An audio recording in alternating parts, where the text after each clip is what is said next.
Hey folks, this is Vince with Dad's Gaming Addiction, and welcome to episode... 17346732147 No, I kid, it feels like that. I know this is only episode 25, but I feel like I've been doing this forever.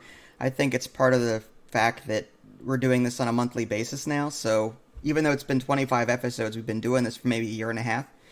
So, I am Vince, and my co-host here is... Idly. Ida Lee. Yes, you know her by now, hopefully. Nev. Pony. Nev plays Pony. Many names. Pony Slay Station. She has many identities, I guess. Multiple personalities. No. So I guess this top 5 this week, I wasn't sure what to do, so I just kind of came up with this last minute. Top 5 features that all video games should have. And these could be features that... could be in-game, these features could be out-of-game, something the developers should have in the backbone kind of thing.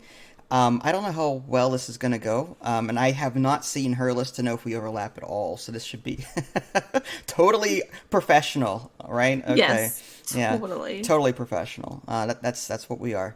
So I guess we'll just jump into number 5 real quick. I don't have a sound effect for that, so... This is Captain Jean-Luc Picard of the USS Enterprise. Yes, there we go. That's one of your favorite sound effects, isn't it? Is it? I guess. Sure. This is Captain Jean-Luc Picard of the USS Enterprise. You like that one, I thought. All right, anyway. Yeah, it's good. It's good. Okay. Sure. That's her humoring voice. Okay, so let's go ahead and move on to number 5. Again, top 5 features that all video games should have. And the video games that you're seeing here in the background, they're kind of related to what I'm going to talk about. Number 5 is having a Discord link in-game so that you can report bugs and you can connect with the community. And to be fair, a lot of games are already doing that. So I'm glad to see that more and more developers are moving toward Discord.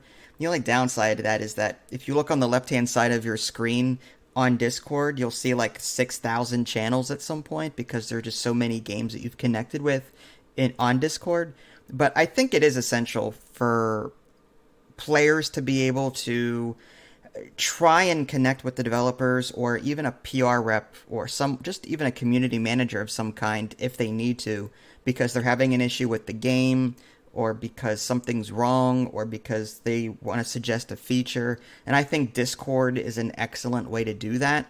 So having some kind of Discord link in game is the ideal situation here. Any thoughts on that? I think that's a great idea, actually, because I'm always constantly on the forums trying to see if there's like a Discord link of some sort or a contact. I've seen your Discord channel list, I guess is what you call it. I'm old, I don't know what it's called, but how many do you have at this point? I took some out, so I only have about like 77 now. Oh, yes, okay. How much was it before? I don't know, 112, something like that. But to be fair, you are now connected with my family share, so you've got like 3,000 games. So I guess in the grand scheme of things, 122 compared to 3,000 is, it's not crazy at all. Yeah. I guess. But I mean, that number is going to go up though. I think, again, Discord, I don't want to say is new, but it's relatively new. This is not something that's been around for 15, 20 years. Back in the day, we had something called Roger Wilco that we would use to talk to each other in game. I used to use that when playing X-Wing versus TIE Fighter with my friends in college. And then TeamSpeak was one I used. Right. So, and then now we've got Discord. And then there were other voice programs that were in between that I don't remember right now. So Discord is still relatively new, all things considered. So we're going to be seeing more and more developers do this anyway, but I still think it's a required feature. Any sort of... Yes, the Steam forums are there. However, the Steam forums are a mess of toxicity sometimes. And trying to wade through all the BS to get what you want is a little difficult. Some developers have created separate forum channels and are actively banning people that are nasty on the forums, but there are some developers that are standoffish and don't even look at it. So, like, I think Discord is a more it's a better way to control the community from getting out of hand when it gets that way. But it's also a great feedback place. You know what I mean? Hmm. So, any thoughts before we move on? No, I think it's great. I think every game should have some sort of Discord channel or Hmm. voice channel. Yeah, Hmm. and AI War 2, the video that you're watching is I linked this video because Arson Games does have a Discord channel, and I am more active on it than is typical for me. Mm. I typically don't interact too much, but when I have questions regarding this game, typically I'm there, and the community is super helpful. So this is, I think, AI War 2 and Arson Games, great example of doing a Discord server right. So I just want to quickly shout that out. Cool. So what was your number five? My number five was just a general good story. Okay, that's good. So you think that a good story is essential to a Y- game? I do because if a game is really bad or d isn't that great, a good story will keep it in your memory, you know, Mhm. and it'll possibly make you want to replay it again or recommend it to other people because of the story, Mhm. you know. I mean, it's not essential, but it's definitely a positive like that every game should think of. How would you handle a game, say, Gunfire Reborn, which is a roguelite? How Well, typically that's not a story-driven game. So each character could have its own little background story, okay, that makes you know. sense. So you are suggesting that regardless of the type of genre that the game is, having working some kind of story in there to make you care about things more would Yeah. go along. And I agree with that. It would be easier to do in games like The Walking Dead, where you've got this. I mean, yeah, the gameplay is more story driven. Hmm. So yeah, the characters will definitely matter more. But then you've got roguelikes and roguelites where Hmm. you're killing the same character 1,000 times just to upgrade something in Yeah. between runs. Like, but yeah, still like you said, having a story might make me want to do another run. You know what I mean? Just to Hmm. see if there's more story that I can uncover. So that's a cool Hmm. idea. I like that. Um, Look at Heroes of the Storm. You know, they don't have like a story, it's just a MOBA. But because um they had Raynor and Kerrigan, they've had their own background stories in their own game. You know, that makes me want to play them all the time in Heroes of the Storm. mhm. Yeah, compared So, to League of Legends, like I dabbled in League of Legends a little bit mhm. before Heroes of the Storm, and I couldn't tell you one single name Aw. of a character from that game because I'm not invested in those characters. I do remember there was like a witch that could put down this circle AoE damage thing, and that's the character I liked, but I don't recall her name at all. Yeah, it's Morgana. More okay, that's what I mean. Like I am more inclined to know Blizzard characters because I've played World of Warcraft, Warcraft, Yeah. Starcraft, Overwatch. Like I know these characters already. Uther has a backstory from Warcraft and so on. So like you said, I'm more invested in these characters and more willing to play that game because of that. I mean, MOBAs are that Heroes of the Storm is already a MOBA that's casual enough for me to like. Mhm. But the characters are icing on the cake. When I made the decision to rip off League of Legends from my life, I was actually really sad because of the characters. I loved all the characters. I Did they loved have their a backstory? backgrounds. They had background stories, and the ones that were just like kind of not as developed, I would just like make my own backstories for them. So, So you had subreddit backstories then for these yeah, characters. I see. basically Ah. canon. Did they But have in-game stories that would reveal over time as you played them, or was it just a bio that you read and that was it? it was a bio, but there were like voice lines. So if you teamed up with someone else that was related to your story, they would say something kind of similar to the Heroes of the Storm. You know, when you first start a game and your character would possibly say something to someone else's character, like, "Oh, it's you again," something like that. They have the same thing with League of Legends with voice lines. Cool. All right. So I guess that was our number 5 entry. Okay. That was quick. Moving on to number 4. Again, I have no sound effects. What about... no. Let's try this one. It's an explosion. That works. Okay. Okay. That's the direction this podcast is going. So that's a Sure. Let's. Aww. No, you had to think about that for a second. Okay. I did. It didn't register for a while. No, you're fine. All right. So my number 4 feature that I want to talk about is having a playable demo. And I'm linking Factorio video here for you because there is a demo for Factorio. And I thought about it, and I'm like, for a person that would look at Factorio for the first time having no knowledge of it, you're like, well, the graphics seem kind of simplistic. Why would I ever play this? I'm just putting down factories. So, like, I think games like Factorio, which are, like, sort of misleading from the gate, you need a demo so that you can jump into it and see how complex it is before you actually commit to buying it. You know what I mean? So I think that demos are essential to games. Allow a player to try the game before they buy it, especially in today's economy where, there's issues with, I'm not being paid enough money per hour, inflation, I can't afford games anymore, all that jazz. We're not here to talk politics, but I'm just saying people can't afford to buy every single game out there.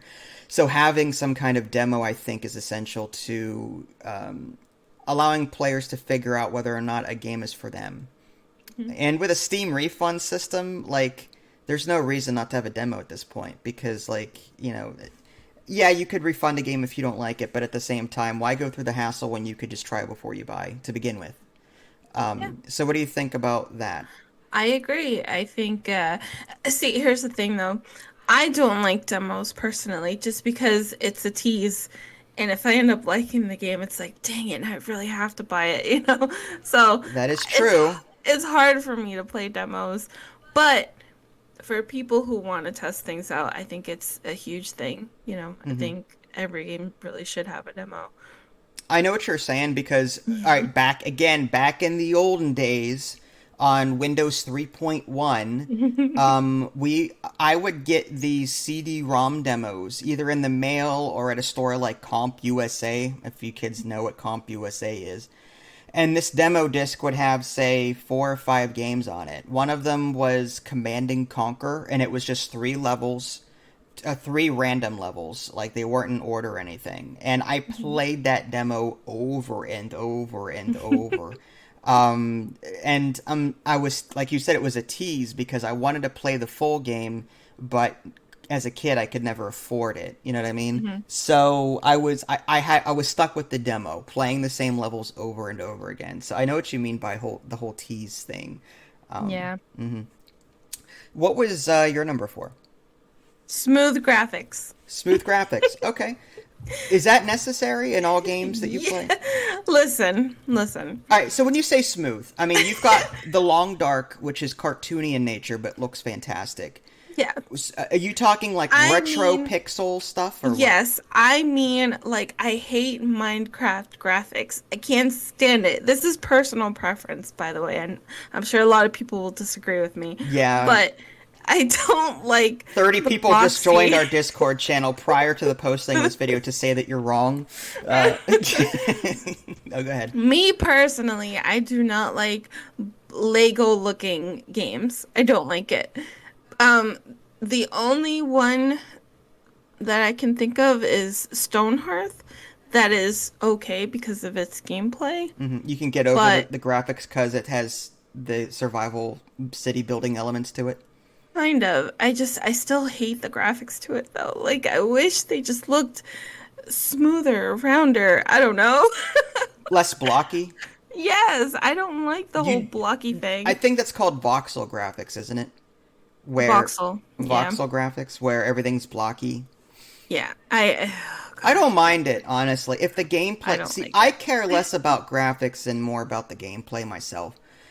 Someone that grew up, again, with a Windows 3.1 where the graphics were terrible, I had to enjoy the gameplay for what it was. Atari 2600, I mean, what were you going to get out of that graphic Yeah. wise? So, the gameplay had to be good.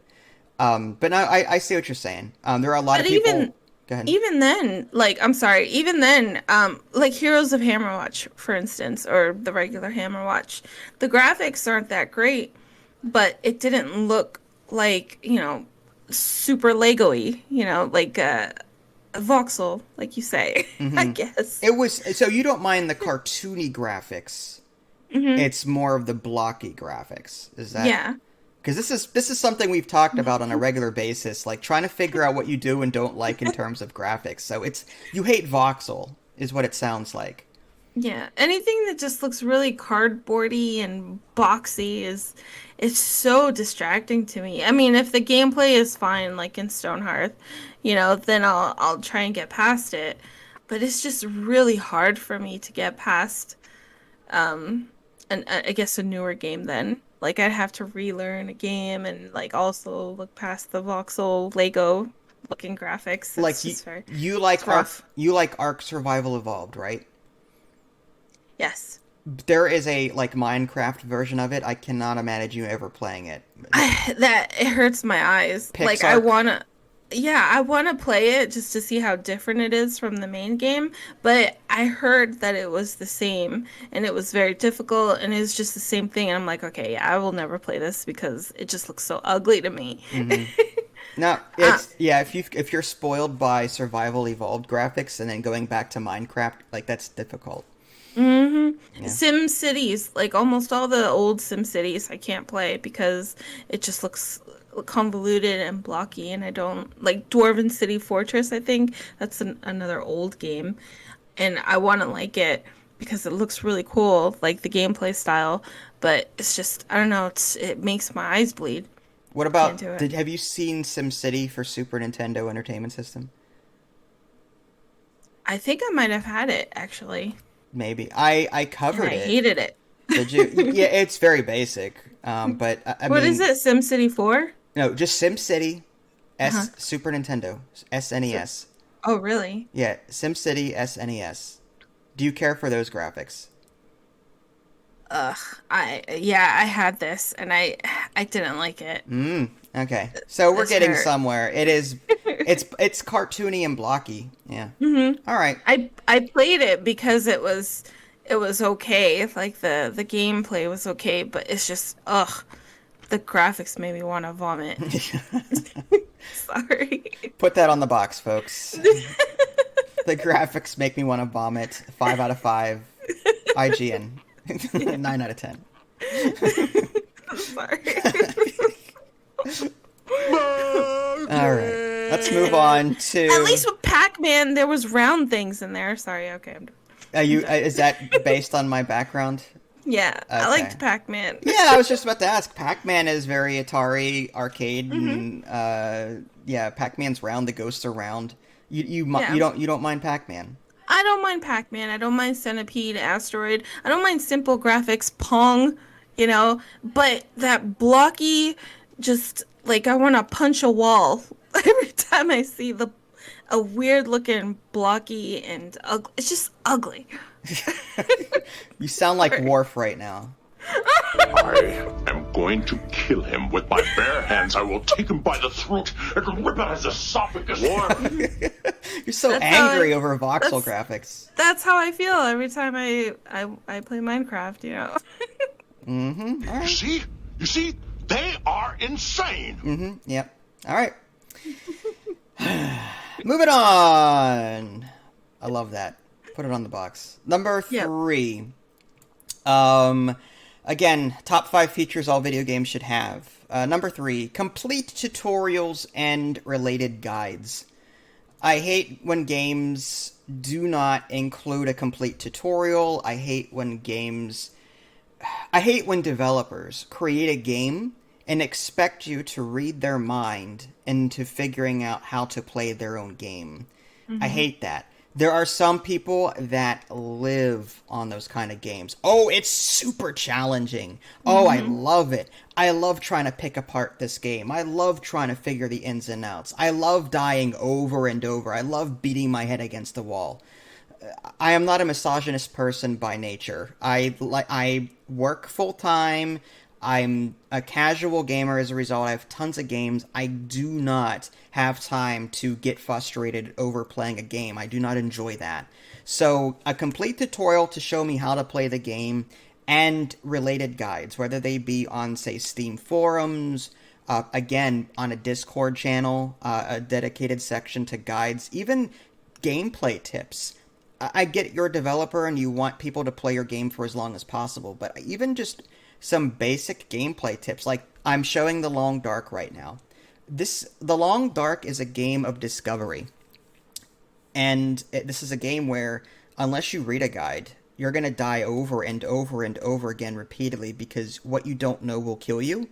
So having guides out there for frustrated players that want to skip ahead from that discovery pit and want to actually get to more of the gameplay and see more, I think that's a thing. And to be fair, there are a ton of Steam guides on this game on the Steam forums, but I would love to see, walkthroughs and other things on a Discord channel somewhere. And yes, I could go to YouTube. Yes, I could search the Long Dark walkthrough. I could, but I'm just simply saying in-game help, not out-of-game help. I'm sure there's a ton out there already, but what do you think about that? I agree actually. I love a good tutorial. Not a tutorial that takes like 3 days to complete, Hmm. but like what was that one game? It was like a birthday evolution type of game. I remember that. It took like 3 years. It was like you started off as a single cell, Hmm. and then you evolved. It was like evolution or something like that, and then you That had this was land, and then I don't know. it took me an hour to do the tutorial and it was still going. And I was like, I can't do this anymore. And I love tutorials. This is coming from someone who loves tutorials. What's sad though about I've s- I've seen so many games now, like there's a lot of developers now making games that don't have tutorials. And I've noticed that it's because of people who are always complaining about tutorials. They're always saying, "Oh, I don't need a tutorial. I could skip tutorials." So now I feel like gaming developers now are kind of listening to that and they're not including tutorials, and that's really That's um stupid. it's bad for those that either have learning disabilities or ADHD or just people who don't learn as fast as others. Well, that's The stupid. What's stupid is that some developers see black and white. It's hmm either add a tutorial or don't add a tutorial. hmm What's wrong with giving the player the option to skip as much as the tutorials they want? That hmm way, hardcore players that don't want any help can go right in there and kill themselves to their heart's content learning the game. And then hmm you've got the option to do a complete tutorial to allow players, like you said, with disabilities or people that want a slower pace, figure things out. hmm That shouldn't be an issue. That should be something that every developer would understand and implement, giving players the choice, hmm not black and white. Yes, tutorial, no tutorial, to appease one or the other. hmm Yes, I get it. Some developers are like, that's my vision. Like Kingdoms Two Crowns, for example, doesn't really have much in the way of a tutorial. You're meant to learn the game as you go, and then die repeatedly in the process. That's their vision, quote unquote. But I was completely frustrated by that game. The gameplay is the only thing that kept me coming back to it.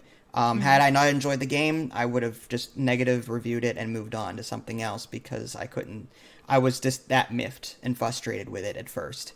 It was It also a bad taste in my mouth.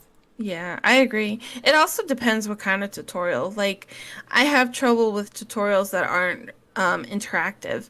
Like, if you just give me a menu list and A slideshow that you click through. yes, yeah, slideshows or links to YouTube videos, or if it's just like a manual, I don't learn like that. I like an interactive, visual type of tutorial.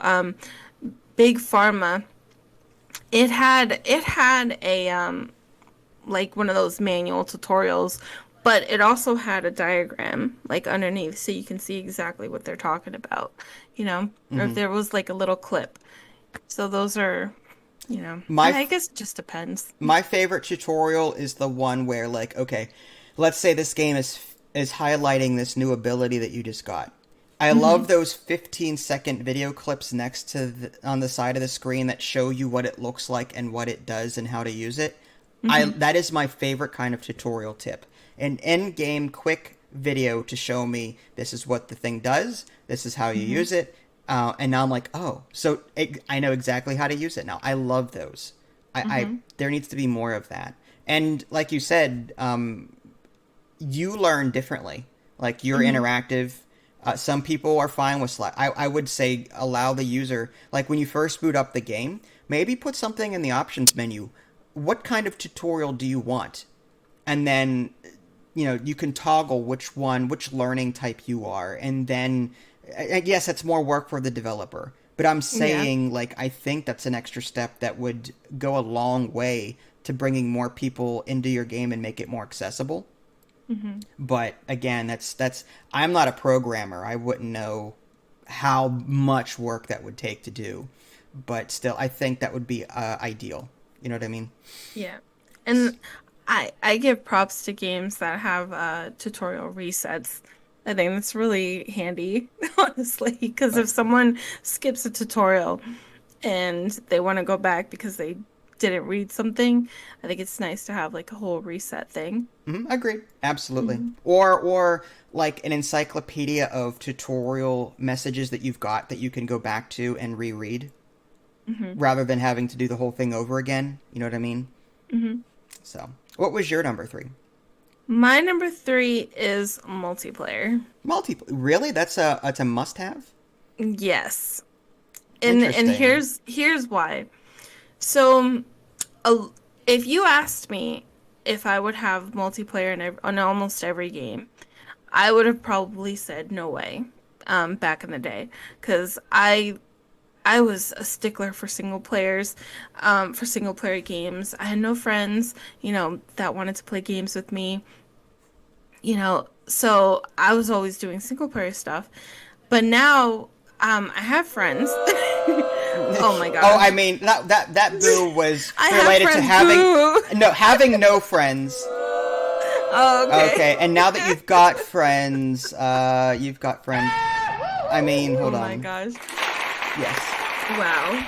Yes. So now that I actually have friends, and I have been playing a lot of multiplayer games recently, including just multiplayer games with acquaintances, or just randos. I think it's huge. It changes the game play just incredibly, and it changes the experience completely, I think. And almost every game should have the option of playing it with someone else, whether it's a PvP type of thing or a co-op. But give us the choice. And if you do have multiplayer in the game, the other must-have is a report or blocking IP feature. That's huge. If you don't have a report, like banning system, then your multiplayer might as well just, not have multiplayer. Hackers are everywhere. They find ways to ruin games and to... The downside to multiplayer is that it depends on how you implement it. If you decide to go the server route, you've got to rent servers or host servers for a large number of people, and that's expensive. Yeah, that's true. So, some developers can't afford multiplayer. So that's really the only downside I can see to that. But The Long Dark is a single-player game, and I would love a co-op version of that. That's a great... I'm looking at it here. I mean, Long Dark would benefit from multiplayer. It's just whether or not it's feasible financially. But I agree with you. There are a lot of games that should have multiplayer that don't. Yep. Yeah. All right. Anything else to say before we move on? No, I guess that was it. All right. Great. All right. So let's go ahead and, I guess, move on to number 2. And I'm sure I have a sound effect for that somewhere. 555. No, we're on number 2. Hold on. No. No, let's go with... No. Sure. This is Sparta! That was...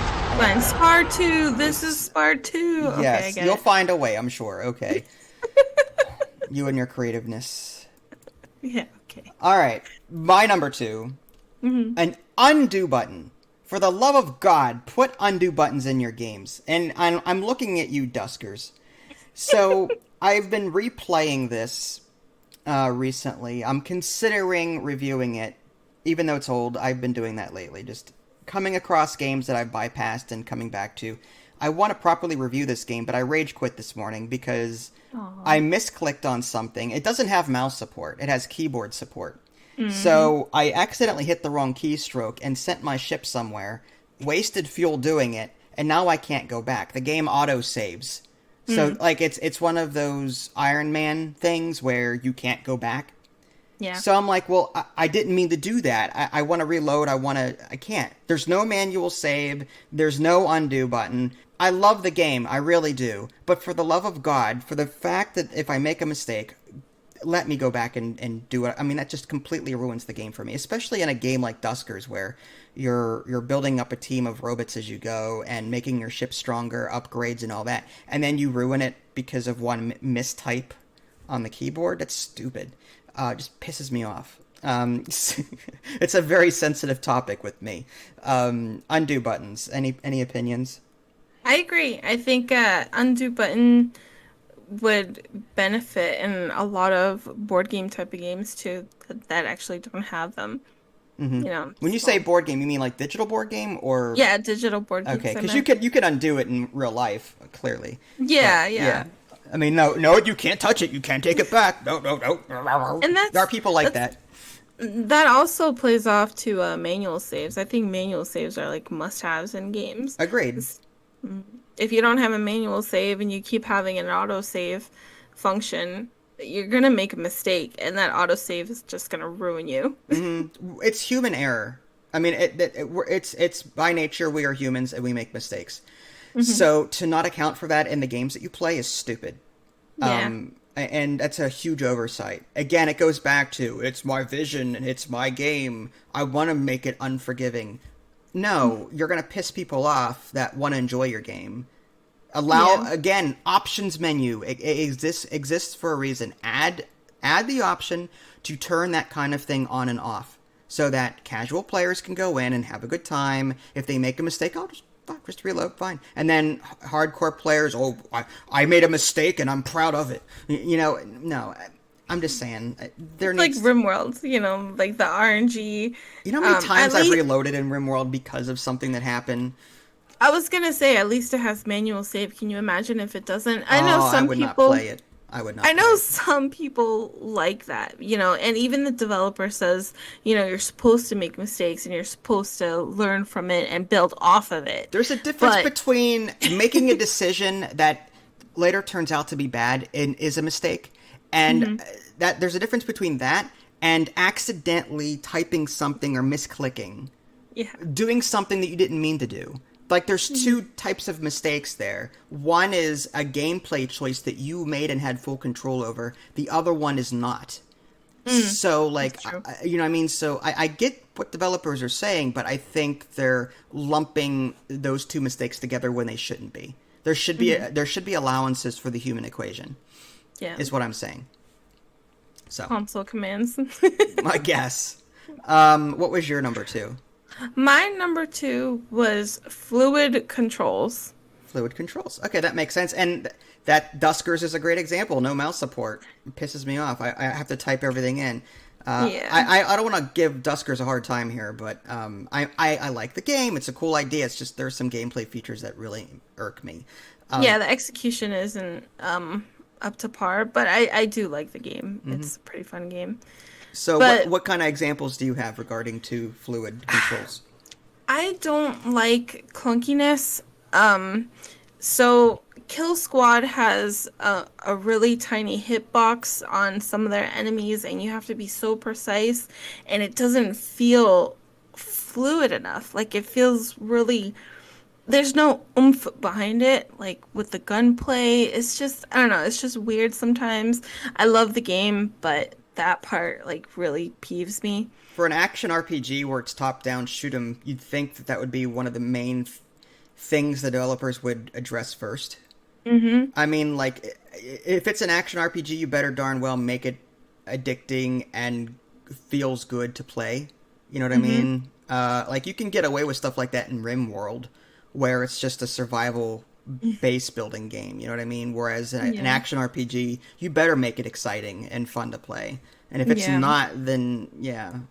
If the controls just aren't there, it's like, ugh, it's just bad taste in your mouth. But also, Big Farm Story is another one. Mm-hmm. The controls for that, it's just so odd. Like it's not, it doesn't feel right. When you're controlling your character, she doesn't walk with her steps. She glides and she slides, and like every time she lifts up her foot to move, she still moves. Like it's just, I don't like stuff like that. It breaks.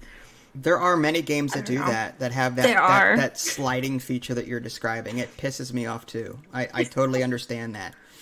I don't know why they do that, especially in platformers where being accurate and being nitty gritty with your jumps and your movements, having that sliding option just totally makes it 10 times harder than it needs to be, Hmm. in my And opinion. and if you're gonna like if you can't fix it, then at least add some sort of sound effect to give it the illusion that it works correctly. I think that would help with fluidity. Mhm. For example, Stardew Valley, I think they did one of the most perfect jobs of footsteps and controllings and like all that stuff. Um, I don't know. I love the game with its controls. I think it's a great example to Well, show how fluid and it that can was be. one developer. I'm just saying, if one developer can do that, then there's Hmm. no reason why these other solo developers that, people make excuses all the time. Well, it's a solo developer. You have to make exceptions. No, you Hmm. don't. They still charge the same amount of money than other people do for their games. So Yeah. if you're comparing prices like that, you should have the same quality across the board. And if a There's solo developer that made Stardew Valley can do what they did, then there's no other reason why the developers can't do the same thing. exactly. There's a game, I won't mention the name of it, but Hmm. um they their their character felt as if it was on ice, like sliding everywhere.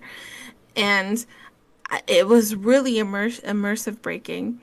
Is that how you say it? Immersion breaking or Yes. whatever. Hmm. Yeah, So that's good. so I told them about it, and they wanted me to like help them fix it and test it, and they were sending me all these gifs and all this stuff, and I'm like, listen, I'm a customer, like a consumer. I'm not a game tester. I really don't have time to be doing this. You should be doing this as a game developer. Like, I'm sorry, but Hmm. I just don't have the time. If I have the time, I'd help you, but I just can't. Hmm. So I wish developers really took the time to help fluidize their controls. I I don't like it when developers assume that you've got time. Like if I report a bug, and they go, "Well, can you send me this file?" Blah blah blah. I'm like, where is this file? Now I got to spend 5 or 10 minutes trying to find it in my computer. Like I'm not very tech savvy. I don't mind helping them out, but at the same time, like this is something that they should be able to do on their end somehow. I don't know. I'm not a developer or a programmer, Yeah. so maybe I'm wrong. But I'm just saying, like, for them to assume that we've got time to play test their game and fix it, help them fix it, eh. There should be there are people out there that do that. However, there are Hmm. dedicated people that don't mind spending hours. Look at modders. Look at Yeah. people who mod games like Sins of a Solar Empire to make it better, or whatever game to make it better. Hmm. It's a free thing that they're doing, and they're remodding the game to make it 10 times better than what it is. So you've got people willing to do that, but don't assume that every person can do that, because we have lives. You know what I mean? Um, And not only that, like there are so many other games out there. No one's just gonna play one game for the rest of their life. mm, So don't just assume that, you get your used. game is gonna take precedence. You sometimes get those hardcore people though that they focus on one thing and they have True. 3 million hours in it and are the experts, and then they go to the forums and they dress down people that what do you mean you've played for 50 hours and don't like it? That's true. Look at me, I played for 6,000. Anyway. um Unfollowed, I'm sure. All right. No, I agree. I do. All right. So I guess we're on number one. Yes, we are. Awesome. Let's go with a. All right. Awesome. Number one. Let me hit play and stall for as long as I can. There we go. Okay, so the number one feature that I think that all video games should have, multiple difficulty levels. I mean, I'm talking multiple. Not just easy, medium, hard. I'm talking sliders.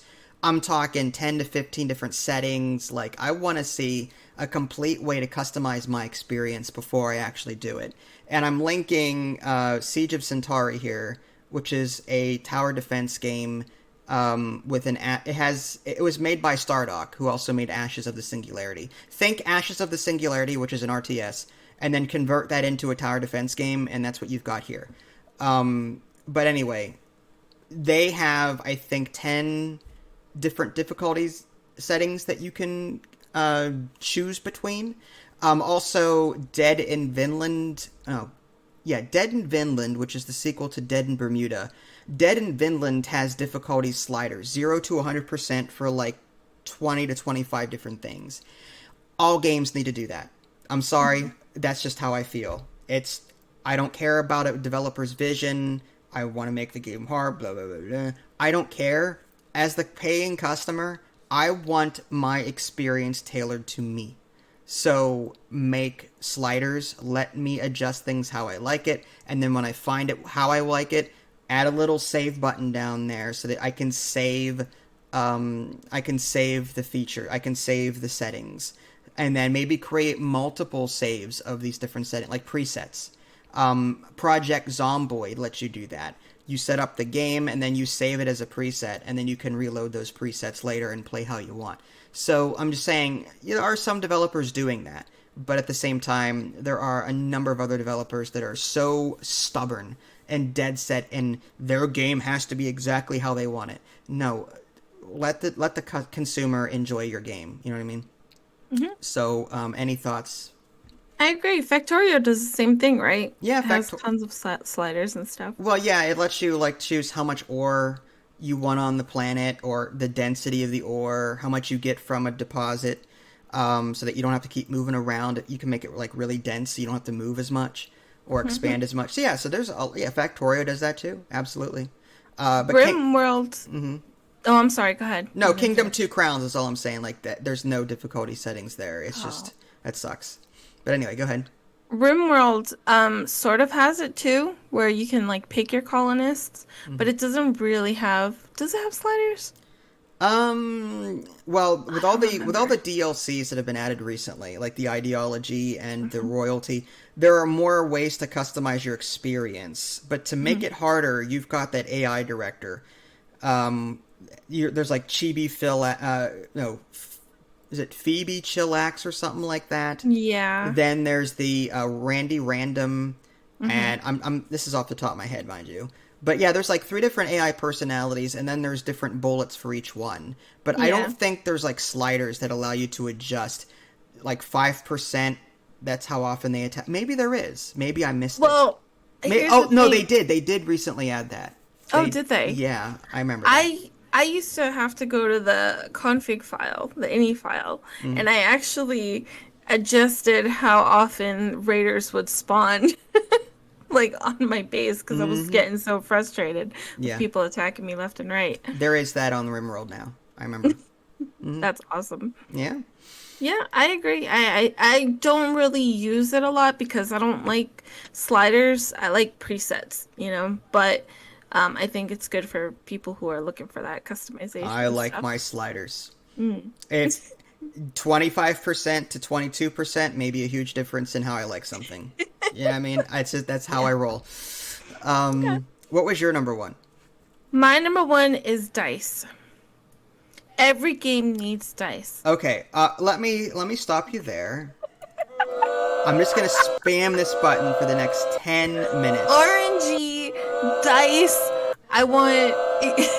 I'm keep kidding. Going. I'm kidding, Ben. No, keep going. That's not my number one. Are you sure? I was kidding. Yes. All right. I was waiting for that. Could you imagine Stardew Valley with dice? That would be amazing. Well, it kind of has dice in Well, it. yeah, there's The luck random stuff element. rolling. The board game, Stardew Valley, the board game has dice in it. But Yeah, anyway, but when you see the television every morning and it tells you like the luck, that's kind of RNG, yeah, right? right. That's dice, That's sort of. rolling. Yeah, yeah.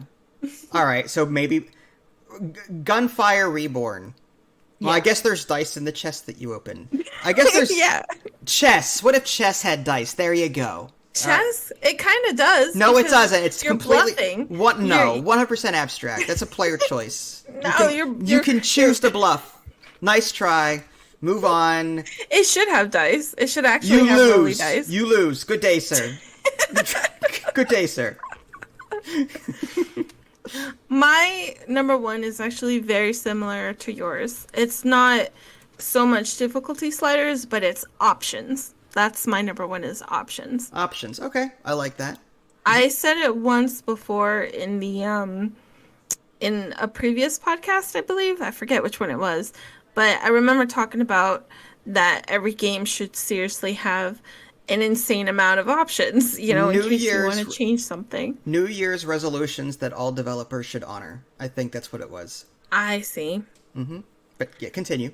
Yeah, I mean, I can't even think of any right now, but Well, you've got your difficulty settings. Are you talking like graphical options, audio, I'm VSync, or are you referring to actually gameplay options? everything. Okay. Just like, okay, for example, Tabletop Simulator has an asinine amount of options. Yeah, keybinds for everything. You could, yeah. Yeah. They even have like I thought it was so hilarious because I just found this out. I've had this game for so long and I just found out that you can actually set it to where something drops as fast or as slowly as you want. So you can adjust the gravity on it. Yes, the gravity. Wow. You can even adjust how far you lift up something. So when you lift up something, it could You be can like launch it into space. Like, yeah. So I'm talking about little micro, probably. I mean, it might be a lot of work for some developers to do that, yeah. but it's so helpful for people who need something, right off the bat, and they can just go to the options to enable, disable. Um, I love the options of things and customization options, Agreed. graphical options, keyboard options. I don't know. I love going to the options menu and seeing what I can play around with. You're all about the Playing, aesthetics. With the games am that you I? play, well, I think you are. You're always looking, can I customize my character by giving them a hat or a pair of shoes or something? Like, you're all over that. It took you Yeah. 6 hours to create a character in an RPG. I don't remember which one it was, but you spent like, Assassin's Creed maybe or it no, might have been. Outer Worlds. It I was one think of it's them. Outer One with Worlds. one where you can adjust eyebrow sliders and Sims 4. yeah, Sims 4. Okay, there you go. I'm just saying, like, you could spend hours doing that. So yeah, customization options there. Yeah, that too. But I don't know. I'm a big fan of just, you know, options and looking at the options menu, seeing it as an encyclopedia. So, to adjust your gameplay. But yeah, short and Option. sweet. Yeah, so developers get on all of that. I expect nothing less. I don't care how much it costs. Get to it. Chop chop. Rude. Hey, if you want more customers to buy your game, I'm just saying I think these would go a long way. I But feel bad, but it's kind of true. Like, you really have to kind of play up to your customers. But at the same time, like, you can't just please one type of customer. You have to kind of try and please, well, like, that's the everyone, beauty of, even though you're not going to be able to. right, but that's the beauty of games nowadays. Like I said, some developers think in black and white. I can only appease these people, or I can only appease these people. You don't have to think that way. Add options so that you can appease both. There's no reason not to do that. Yeah, so. Any honorable mentions? I don't have any. But did you come up with any? Nice. Dice. Okay, you're wrong. All right. I'm not wrong. I love dice. No, you're wrong. No. Dice. Okay. Should we move on? Sure. I think so. Okay. Patreon and Twitch supporters. All right, so it's that time. Let's go ahead and thank everyone who supported me for the month of August. We'll start with Patreon people. Ratsy's pledged $135 this month for a lifetime of $4,175. Scotty R pledged $100 for a lifetime of $2,210. Brian pledged $50 for a lifetime of $750. Greg Howe pledged $10 for a lifetime of $492. Mind a Lot pledged $5 for a lifetime of $115. Rip Alpha, Alyssa Barrett, and Rabbit Amoeba all pledged $1. Rip Alpha's total pledge is $52, and Alyssa Barrett and Rabbit Amoeba's total pledges are $11. So thank you so much, Patreon people. It means a lot to me, especially to my top 3/4 supporters. I mean, heck, I wasn't expecting anything over, $100, $50 all in all, but I mean, $4,000 plus and $2,000 and $750, that's a lot. So thank you so much for your support. That is awesome. I'm very grateful. Twitch people, I feel the same way about you. You pledge on a $5 level every month, and some of you have been doing it for quite a while. White Knight 74648, 40, he hates it when I do that. A 40-month streak. Bessa 702, 38-month streak. X Misa 88, 11-month streak. Rabbit Amoeba 3-month streak, and Little Lily P 8-month streak. So awesome! Thank you so much for supporting me on Twitch. New releases, just real quick. The Ascent, 10% off, $27. Tribes of Midgard, $20, no sale from the looks of it. Chernobylite, I have no idea what that is. It looks like one of those Russian Chernobyl games, but it looks like a roguelite of some sort. Yeah, it's like a survival open world game. It looks actually really cool. It looks cool. I've just never played a Chernobyl game to know what it's like. It looks like a Fallout, but Russian. It looks like Fallout 3, but with a Russian theme, but I could be wrong. But that's $27, 10% off. Many Motorways is $10, and Orcs Must Die 3 is $30. So, there you go. Cool. Sales, again, real quick. On Steam, Battlefield 1 is 88% off, $4.79. The Outer Worlds is 67% off, $19.79. Borderlands 3, 67% off, $19.79. Ark Survival Evolved, 67% off, $9.89. Decent buys. Green Man Gaming sales, I have an affiliate link in the below description. Click on that so I can get a small cut. Assassin's Creed Origins, 83% off, $16.80. There's also like the gold edition and stuff you can get. Far Cry 5, 83% off, $10.08. Vulcanoids is 41% off, $11.83. Boomtown Deluxe, I haven't played it, it's okay. 85% off, 15 cents. That's why I mentioned it. 15 cents.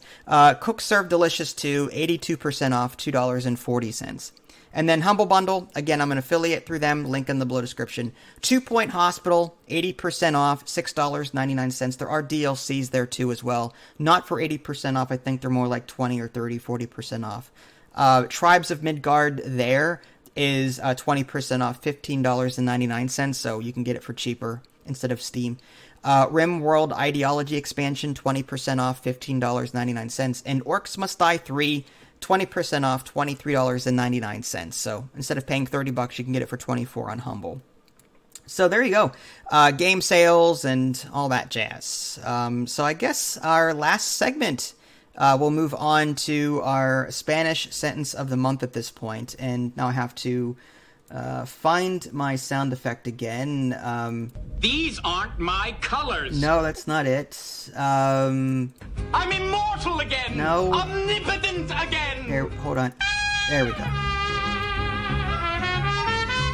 Wasn't sure what my cue button was. Wow. This is like your favorite It thing. never gets old. It never gets old. Okay, so you've created this Spanish sentence of the week for me, or month, whatever, and I'm supposed to read it and understand it. I have yet to fully do this. And yes, and translate.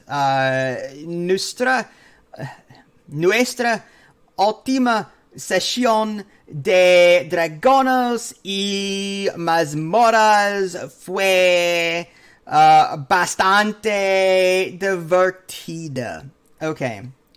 So I'm gonna say nuestra ultima, the ultimate Nuestra. Nuestra is a person. So I'm going to go with, no, Nuestra. The ultimate Nuestra. Okay, so this ultimate Nuestra, who's a person. Session de Dragones. That is Dungeons and Dragons, I bet you. Mazmoras is memorized. So what we've got here is the ultimate Nuestra of the Dungeons and Dragons has memorized, and then fue bastante diverted. So the bastard was diverted. So what we've we've got a diverting Ultima, and I'm gonna go with yeah. I think we got that right. So I think, yeah. Let's just. Is that right? No. You sure? I don't even know what you said. You said diverting bastard. It gets lost in the translation. I don't know what to say. All right, the ultimate Nuestra in the session of Dungeons and Dragons memorized the diverting bastard. Okay. What is it really? Please tell me. Nuestra última sesión de dragonas y mazmorras fue bastante divertida, which means our last Dungeon and Dragons session was quite fun. Correcto! That's it. Wow. That was it, really? Yeah. Our last Dungeon and Dragons session was quite fun. So Nuestra is our. Yeah. Okay, good to know. What's Mazmoras? Dungeon? I think it might be dungeons. I don't even know. Yeah, I'm pretty sure it's dungeons. How am I supposed to translate something you don't even know? Anyway, you just like watching me fumble with I this had crap. to type it in. Listen, I'm 100% Puerto Rican, but I'm not the greatest at Spanish. I'm just saying. All right. So I guess with that, we'll go ahead and end episode 25. Thank you so much for watching. It's a pleasure to do these all the time. I enjoy doing them. They take a lot of work, but so as long as there's a couple of people out there that enjoy these podcasts, I'll keep doing them. Feel free to donate to me on PayPal. Help me, help to support my channel and help me to grow. I mean, yes, I have a full-time job, but I really want to do this full-time. I don't want to work for someone else for the rest of my life. I want to be my own boss and do what I love to do, and that is create content. So help support me on PayPal. There are links in the below description. Subscribe to me on Twitch. And even if you can't do that, tell people about my channel and help me get my name out there so that I can get more followers and more people can watch my stuff. So with that being said, this is Vince, this is Ida Lee, thanks for watching, and we'll catch you guys next time. Take care. Hi, guys.